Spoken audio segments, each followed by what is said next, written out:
cannon. There's so much energy. Oh, that was great. We ready to keep this thing rolling? Cool. This next thing I'm about to bring up recently just opened for Pablo Francisco here last week. He's coming all the way from Monterey too. So he came a distance. So like don't like just applaud. Don't give him some good to see bullshit. Really go all out for this dude. Everybody, scream for Dr. Scott Smith.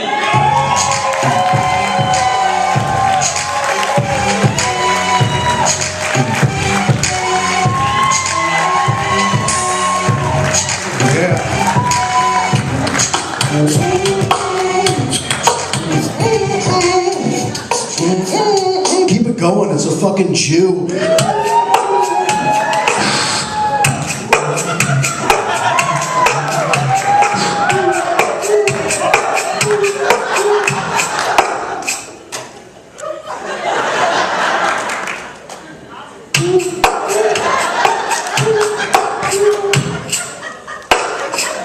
Mazel tov, brother. Oh, thanks. It's going to go all the way around. Thank you. I like to start off by kind of relaxing people with music, because I feel that it bonds people. I start off with Billie Jean. I also like doing sexy songs like Usher. You guys like Usher? Yeah. I like to find the who loves it? You love it? White guy. Yeah, fuck you. Okay. I like to find the sexiest guy right off. Not guy, but girl. Doesn't matter. Sexiest people. Like this fucking guy.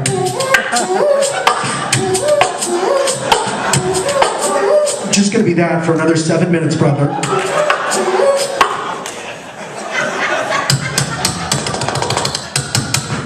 Okay, so I am. I'm from Carmel. Thank you. Thanks so much. Yeah. You know what it says when you say you're from Carmel? That you have street credibility. Right? My dad's from Brooklyn. If you're from Brooklyn, you get into any party that you want, right? Like, where are you from, man? Brooklyn, sweet. Go right in, no problem. Then they get to me, they're like, where are you from? I'm like, Carmel. Then I gotta back it up. Yeah, but I'm from the south side of Carmel. Down by the beach. A lot of surfer buddies in Carmel. I love surfers. Surfers do something I call the 3-second blink. When you're talking to a surfer, they close their eyes for a long period of time. And they got their own language. You don't know what the hell they're talking about. And they're like, dude, I was totally shrouding down the wave, bro. And this thing totally closed out on me. And it was like, goosh.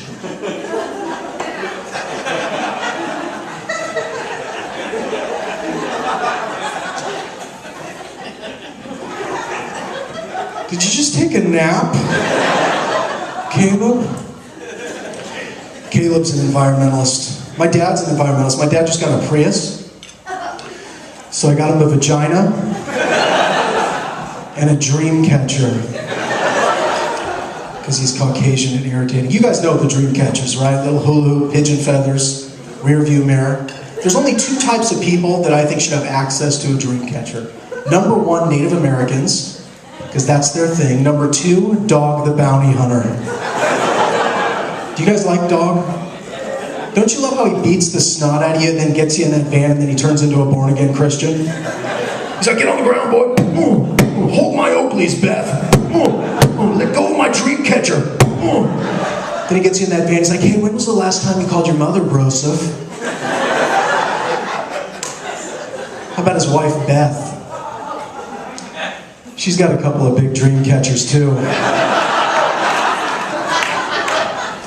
I like to take the Prius to the most annoying conglomerate of white people, gathering of white people in the whole world. I know you guys have one here, and that's Whole Foods. I like to go to the front, and I like to ask for specific white people products that only white people would buy, just to see if they have it. I'll go up, I'll be like, hey, do you guys have any vegan toilet paper?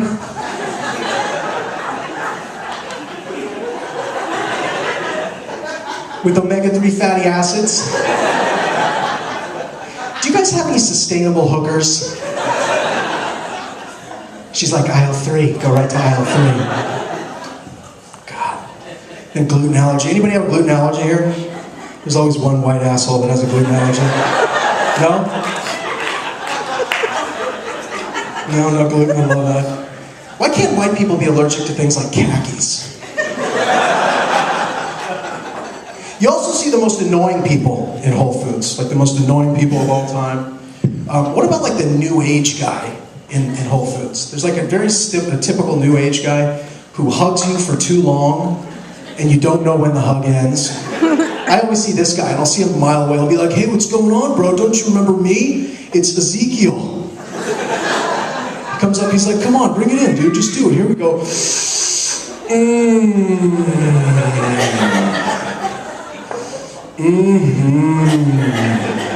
There's always this gyrating movement thing.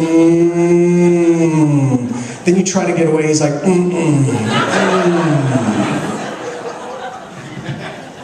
What about the Hawaiian guy, the white Hawaiian? There's always a white Hawaiian guy that gets back from Hawaii, you know? It's like, dude, just because you have a turtle sticker on the back of your Prius doesn't mean that you're part of the island. He's always got an annoying statement. Like my dad, he comes back with an annoying phrase every single time. Dad, how was that trip, man? How was Kono? He's like, oh, soko no koko no. I'm like, dude, you're from Milpitas, bro. Okay?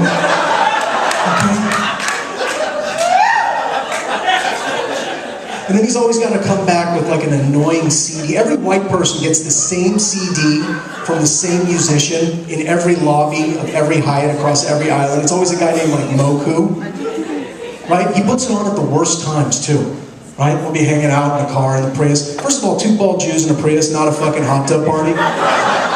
We'll be like, listen to some of this. He puts it in, it's like,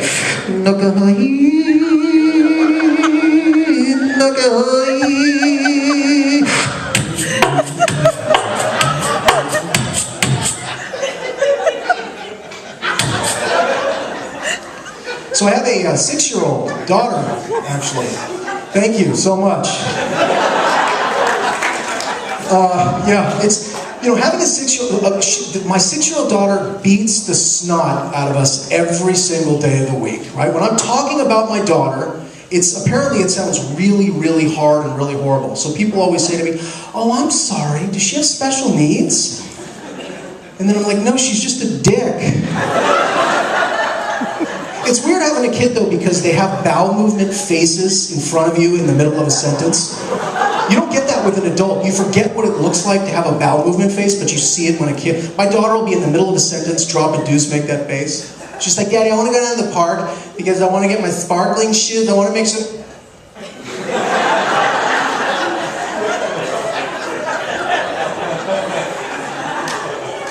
She kind of looks like Caleb. It'd be great if you could do that as an adult, right? Like, just talk to your friends, be like, yeah, you know, man, the Giants, I mean, what? Seriously, what's going on with the Giants? I mean, they need a...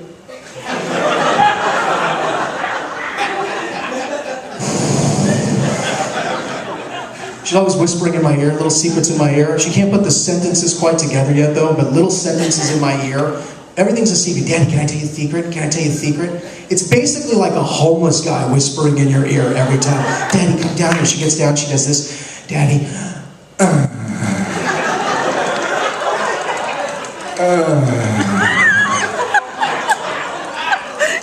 don't know if that's creepy or what, but it's... Faces. This is when I knew I was, like, you know, this is when I knew I was comfortable in my marriage. Okay, it was during a spinning class. Anybody done a spinning class before? Thank you, white folks. Basically, you're busting your butt in the class, right? I want to make her proud. I'm in front of my wife, right? I'm trying to show her that I can get through this class. We're spinning away. It's like, I'm like, I look back. I'm trying to see if she's proud. I look at her for recognition. She's like, your ass reeks.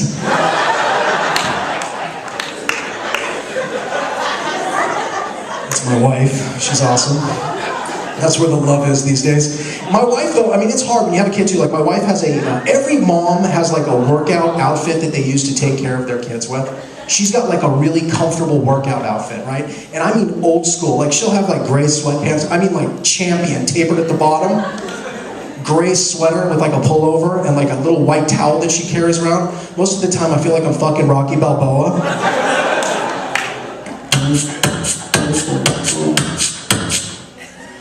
That was Eye of the Tiger, the intro to Eye of the Tiger. So I also I'm a healthcare provider. I provide care and health. I'm tired of writing for the same prescriptions. That's the one thing I'm tired of. I'm tired of people coming in for the same stuff like Vicodin, Norco, stuff like that. You guys know what I'm talking about. Don't act like you fucking don't know what I'm talking about. So I'm writing for crazy stuff just to see if the pharmacist will actually fill the prescription now. Today I wrote a prescription for crack. And I wrote it out, you guys. So the patient comes in, what's wrong with my foot? You got a bunion, what should I do? Crack. C-R-A-C-K, crack. Number 4 rocks. 1 to 2 puffs every 4 to 6 hours as needed for bunion pain. You guys, she took this to the farm. Could you imagine this guy at Rite Aid? He's just like, crack? Is generic okay?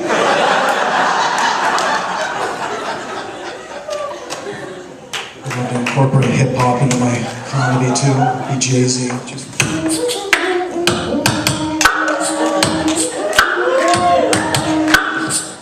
Just be like, scalpel hoe. I do love music. I recently went to my first Christian heavy metal concert. And I don't know if it's just my Christian friends, but they all want to like take the Jew to the Christian heavy metal concert. It sounds exactly like heavy metal.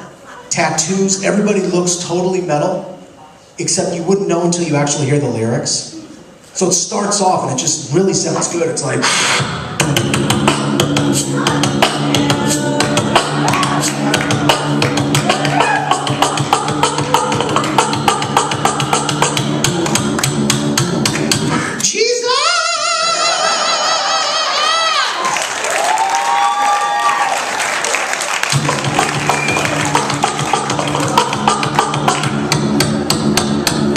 Moses.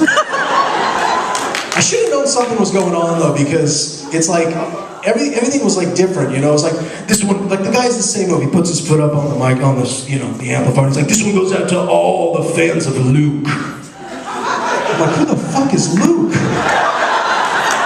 This guy must have amazing connections. Okay, so we're gonna end with a song here. I just did. Let's do a song. You guys name it. You ready? Let's do a couple songs here. Here we go. We'll start easy.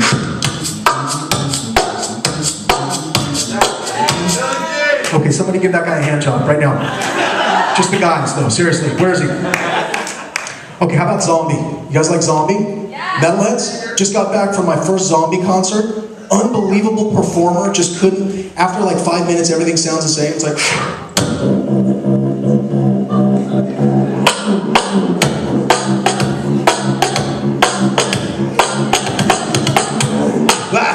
Oh, head and howdy head and howdy head.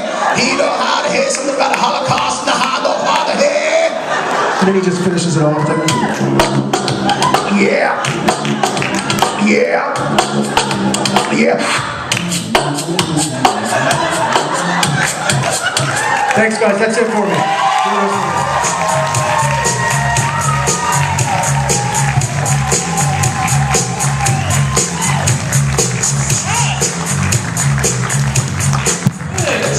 Gentrification Dougie Fresh right there. I was like feeling it. I felt like I was actually listening to beats.